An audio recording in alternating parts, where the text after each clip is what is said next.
Motomoko akufi pe babale bazoki na botamboli na Rutshuru centre na Nord Kivu pona kosenga bolongwi ya batomboki ba M23 na bisika babotola.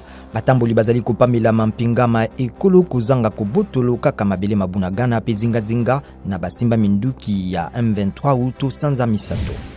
Président Félix Tshisekedi ya RDC na Paul Kagame ya Rwanda bakutanaki lobi na bosenga ya Président Emmanuel Macron ya France na masolo mapembeni ya likita linene ya ONU ya mbala tuku sambo na New York awa na États-Unis.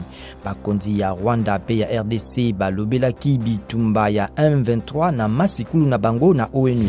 Bidi Chimanga mopesi toli ya lokumu ya kala ya mokonzi ya mboka Félix Tshisekedi pona mambia mayele alekisaki lobi butu boye ya mbo na boloko bonene separ kamakala simana koyanola na bazuzi ya parquet général ya cour d'appel ya Kinshasa Gombe pona kanyaka.